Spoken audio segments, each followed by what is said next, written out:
ओम शांति।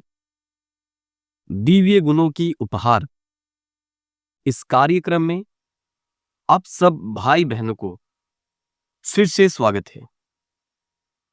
हमारे इस कार्यक्रम में हमने बाबा के बताए हुए 84 दिव्य गुणों के बारे में चर्चा कर रहे थे। इसके पहले हम और भी गुणों के बारे में चर्चा किया है, जैसे स्नेही हम कैसे बन सकते हैं, सर्व के शुभ चिंतक कैसे बन सकते हैं, और पिछले दिन हमने चर्चा किया था सर्व के सहयोगी कैसे बने हम। इसके ऊपर बाबा हमें अभी के मुरली में बार बार यही कह रहा है कि बाबा अभी इस पुराने दुनिया को परिवर्तन करके नई दुनिया की स्थापना करने वाले हैं। बाबा अभी हम बच्चों के लिए स्वर्ग की दुनिया स्थापन करने वाले हैं, लेकिन उस स्वर्ग की दुनिया में देव आत्माएं ही जा सकते हैं, और देव आत्मा वो है जो सर्व गुणों में संपन्न है, 16 कला संपन्न है और संपूर्ण निर्विकारी है।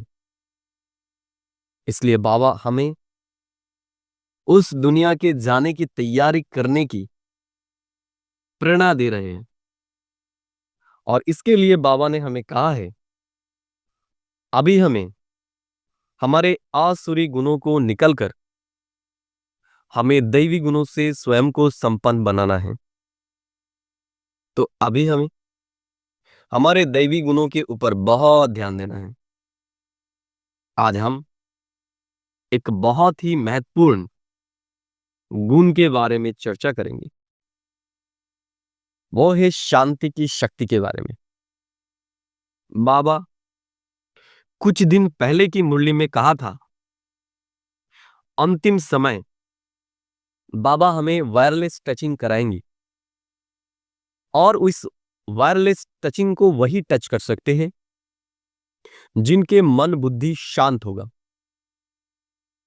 बाबा और भी हमें कह रहा था अंतिम समय जिनके पास शांति की शक्ति जमा होगा वही विश्व के आत्माओं की सेवा कर सकता है। और अभी भी दुनिया वालों को शांति ही चाहिए, इसलिए हमें सबको शांति का दान देना है।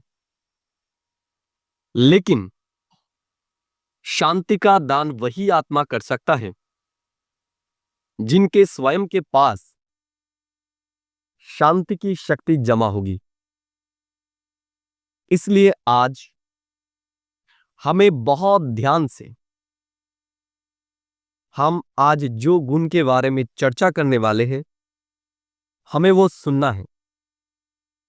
यहां पर हम इसी बारे में चर्चा करेंगे कि कैसे हम शांति की शक्ति को अपने अंदर धारण कर सकते हैं,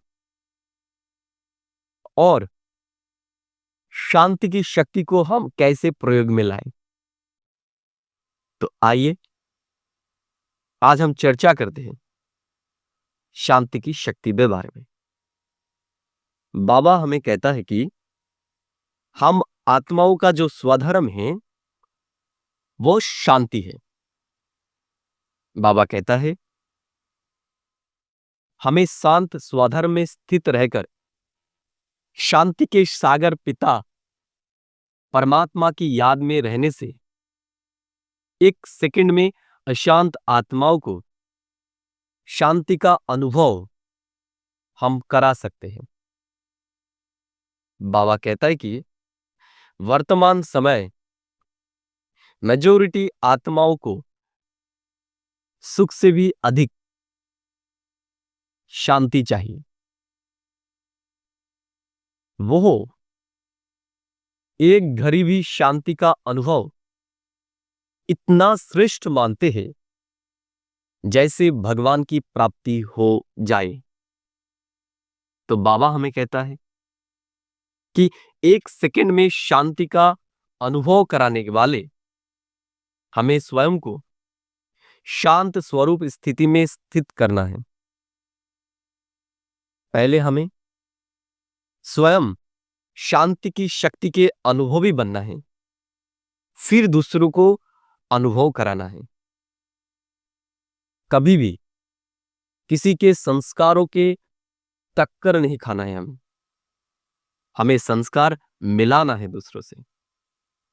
यदि कोई दूसरा गड़बड़ भी करे तो भी हमें शांत रहना है।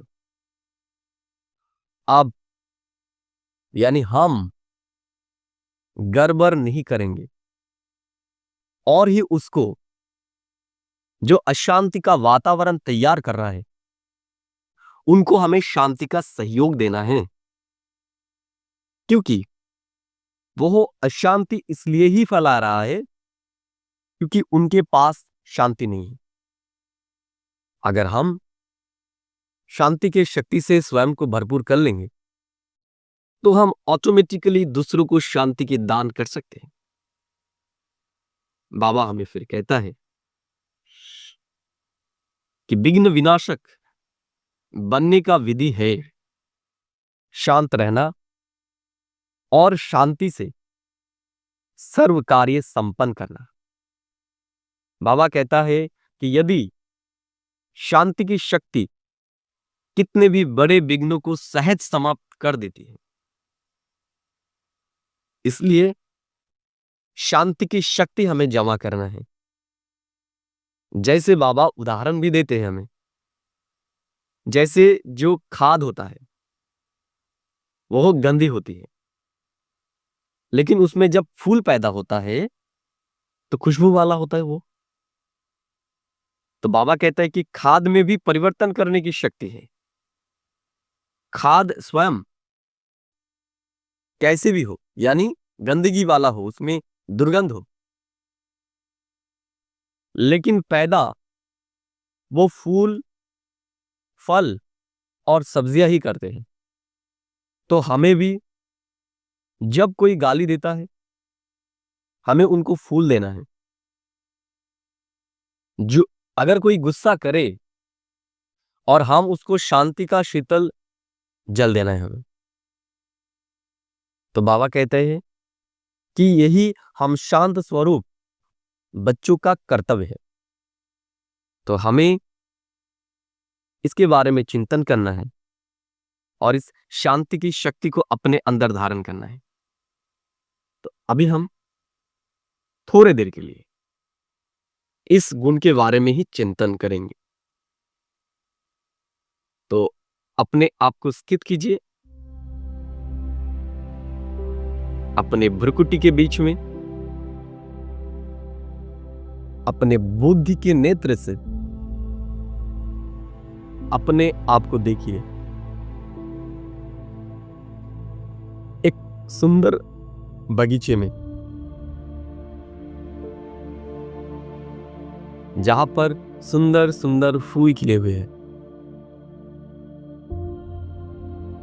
अपने आप को साक्षी स्वरूप स्थिति में देखिए।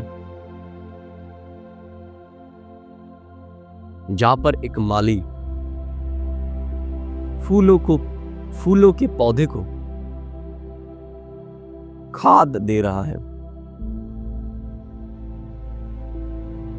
जो खाद जिसमें गंदगी है, जिसमें किचरा है, जिसमें दुर्गंध है, वो दे रहा है। लेकिन वो फूल का पौधा वो कितना होशियार है, उसका सिस्टम कितना अच्छा है। वो ले तो रहा है गंदगी, उसको दिया तो जा रहा है गंदगी, लेकिन वो पौधा उस गंदगी, उस खाद को कार्य में लगाकर उससे सुंदर खिला हुआ सुगंधित फूल पैदा कर रहा है। वैसे ही बाबा हमें शिक्षा दे रहा है कि अभी इस संगम युग में जो भी लोग हमारे साथ जो कुछ भी कर रहा है, हमारे साथ खराब व्यवहार कर रहा है, हमें गाली दे रहा है, हमें अवज्ञा कर रहा है, ये भी ये खाद के जैसा ही है। बाबा अभी हमें कांटों से फूल बनाने के लिए आए हो, तो अगर हम सुंदर सुगंधित फूल बनना चाहते हैं तो ये गाली रूपी खाद भी जरूरी है, क्योंकि इससे ही हमारे जो दुर्बलता है वो परिवर्तन होगा। इस गाली रूपी खाद से ही हम अपने आप को शक्तिशाली बना सकते हैं। इसलिए अभी हमें गाली देने वालों को भी गले लगाना है और अपनी बुद्धि के परिवर्तन शक्ति से नेगेटिव बातों को भी अभी हमें परिवर्तन करना है और हमें शांति की शक्ति की महत्वपूर्णता को याद करके इसको हमारे अंदर जमा करना है। तो आज सारा दिन हम यही याद रखेंगे और अपने अंदर शांति को जमा करेंगे और सबको ये शांति बिखरेंगी, सबको शांति की अनुभव कराएंगे। ओम शांति, ओम शांति, ओम शांति।